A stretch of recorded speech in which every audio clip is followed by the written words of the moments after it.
Hello, today I'll be talking about 10 underrated 90s rock/metal albums.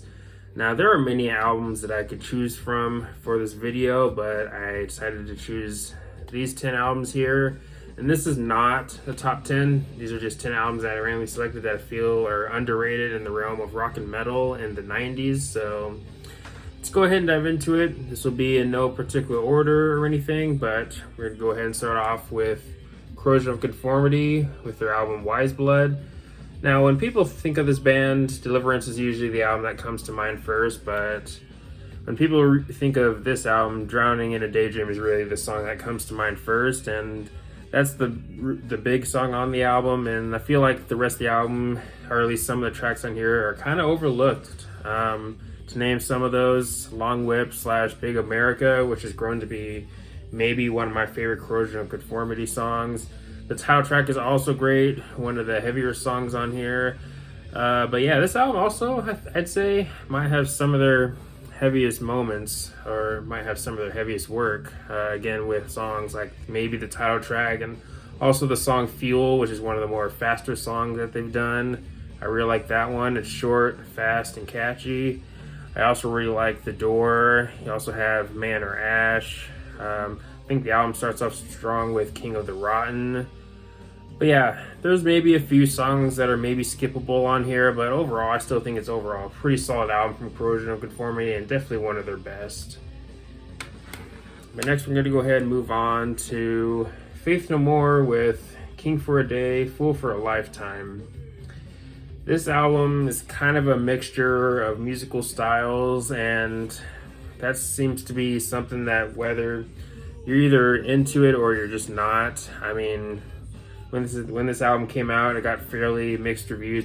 People were fairly divided on it, mainly due to especially the mixture of styles on this album. But also, it wasn't Angel Dust Part 2 or Real Thing Part 2. This album was definitely its own thing. Definitely a unique album in their discography too, and maybe their darkest also. But for me, I personally really dig this album.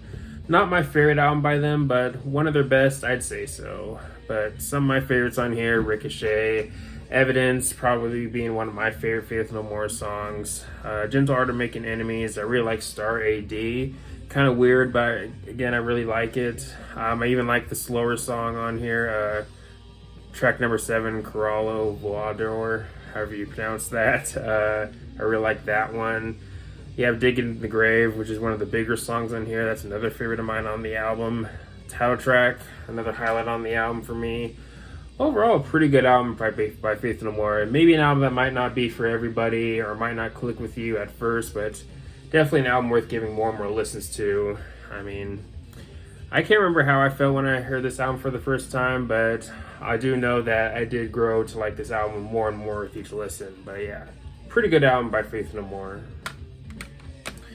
But now we're going to go ahead and move on to a band that I feel is kind of underrated in general, and that is the band Helmet, and this is their album Aftertaste. Now, their big albums are Meantime and Betty, which were the two albums that came before this one, and this was their final album of the 90s, and it's often considered a step down from the previous two albums, but while I do agree with that, I still think this is overall a fairly solid album. I do think that the first half is easily the stronger half. You do get towards the second half where things get a little weaker, but still, you do have some highlights. I mean, I think the album starts off fairly strong with those first 4 songs. Pure, Renovation, Exactly What You Wanted, and Like I Care. Exactly What You Wanted probably being the biggest song on here. I think that's a pretty good song. I think Broadcast Emotion and It's Easy to Get Bored are kind of underrated songs on the album. High Visibility. I think there was a band that came later, of course. I think there was a band that covered that song. I can't remember who, but if you know who I'm talking about, let me know in the comment section below. But High Visibility, definitely one of the highlights from the second half of the album, I'd say. I also dig the heavy riffs in that song, but yeah, pretty solid album from Helmet. Not their best, but still definitely an album worth checking out if you haven't heard it. And now we're going to go ahead and move to a band that I think is honestly maybe one of the most underrated bands of all time.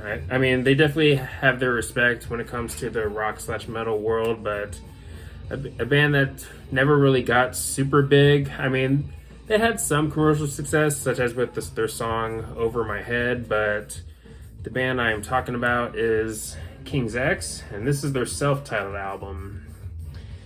Now, when it comes to this band, Gretchen Goes to Nebraska and Dogman seem to be their big albums, but this was an album that came out between those two albums, and I mean, you do have the big song on here, Black Flag, but I think the rest of the album kind of overlooked a little bit, or at least some of it. I mean, you have the song Prisoner, which is easily one of my favorite King's X songs, maybe top 5. I really like that song a lot. The World Around Me, definitely one of the strongest songs on here, and definitely one of their best album openers, I'd say. Lost in Germany, Not Just for the Dead, those are a couple other songs on the album that I really enjoy, and same with What I Know About Love. Overall, definitely one of King's X's best in my opinion, and definitely an album worth checking out if you haven't heard it. And also, they're a band that they're kind of hard to describe in terms of kind of what style or genre they are. I mean, you could say they're rock, but when it comes to getting into more specific like subgenres, that's kind of where things get a little bit more difficult, because they kind of mix styles, and also they're one of those bands that kind of don't really ever repeat themselves with their albums. But anyways, let's go ahead and move on to the next album here. We're going to go ahead and move to a band that is honestly another band that kind of changes sound on pretty much every album. I mean, their last 2 albums you can maybe say have some comparisons, but that's really it though. But the band I am talking about is Life of Agony with their album Ugly.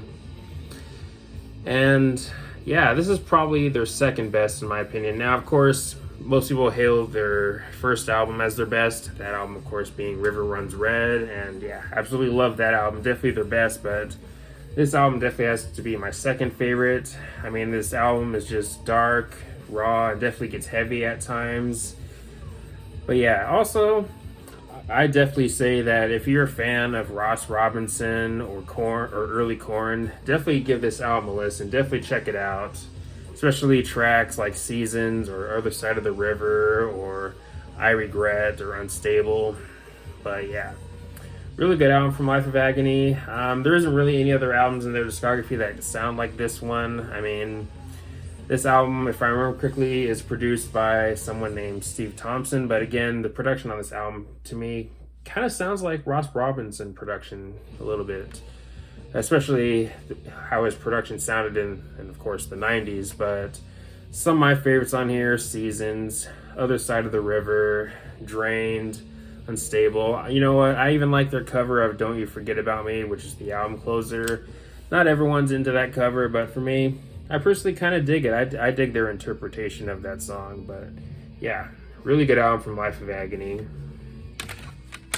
Now we're going to go ahead and move on to some industrial metal, and kind of a divisive album when it came out, especially with critics and how different it was from the album before it. But I am talking about the band Ministry with their album Filth Pig.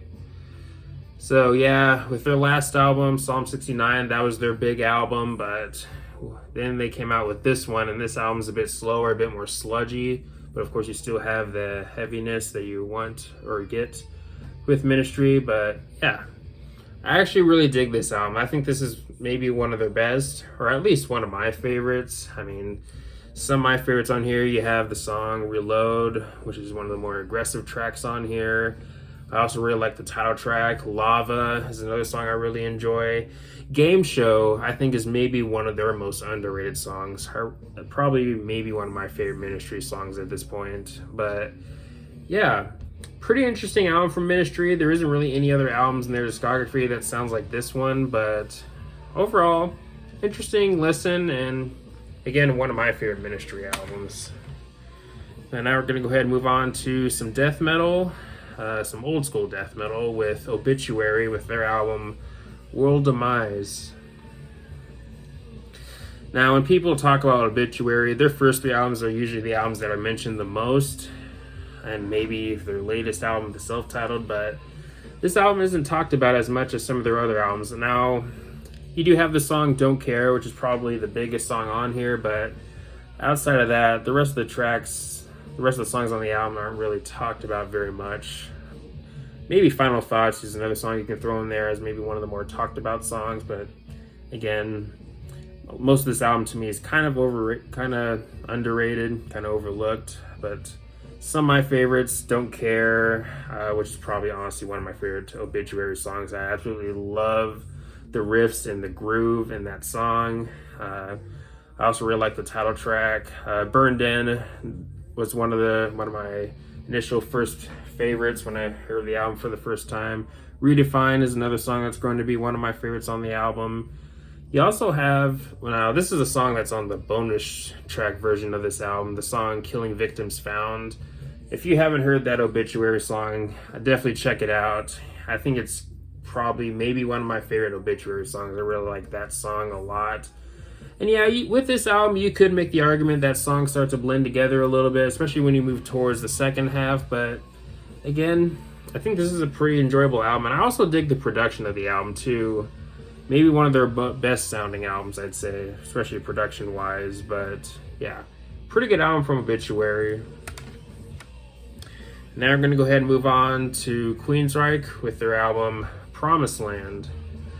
Honestly, one of my favorite albums from them. This album is a bit slower, a bit more brooding, a bit more atmospheric, and also can get fairly dark too.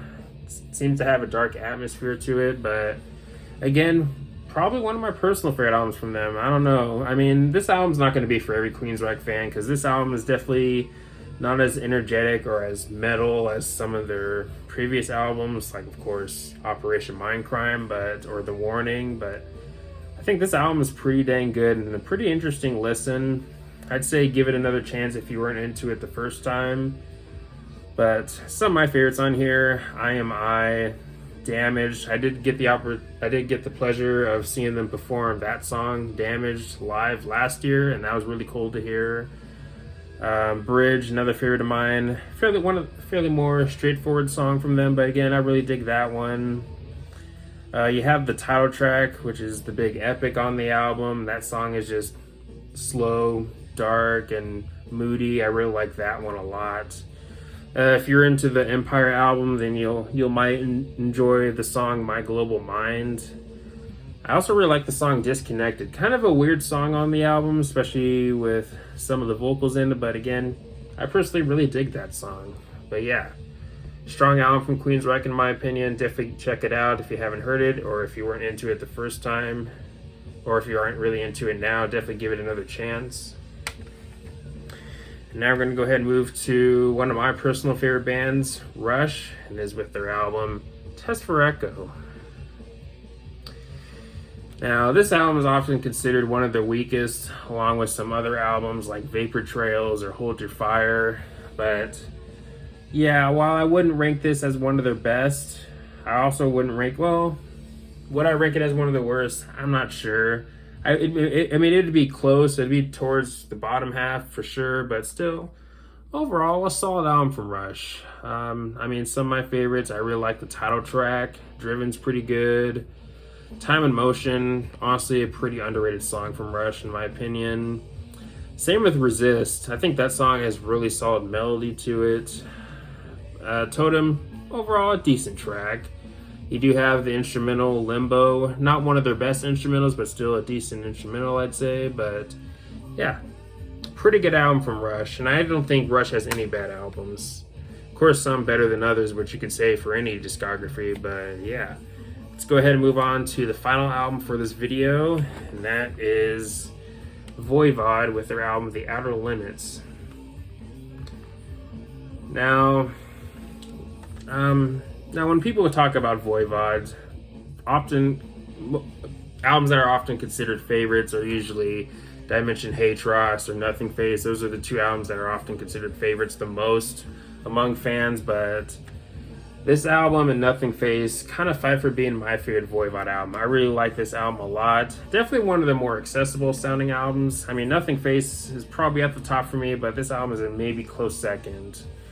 Overall, a pretty enjoyable listen. It also has some of my favorite Voivod songs like Moonbeam Rider and honestly probably Lost Machine too. I also like the epic on the album, Jack Luminous. I really like that song a lot. It's grown to be one of my favorite Voivod songs, honestly. But yeah, you have, again, the more accessible side of Voivod on here.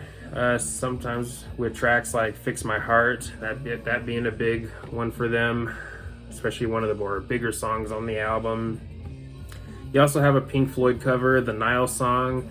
I enjoy their cover of Astronomy Domain, but I also enjoy their cover of the Nile song. Kind of an underrated cover too. But yeah, pretty good album from Voivod and definitely one of their best in my opinion. And I also dig the album cover too. But yeah, those are 10 underrated 90s rock/metal albums. Let me know if you can think of more underrated rock/metal albums from the 90s, and let me know your thoughts on my albums here that I talked about and all the good stuff. But anyways, thanks for watching. Please leave a comment and a like, subscribe, have a nice day, and take care, guys.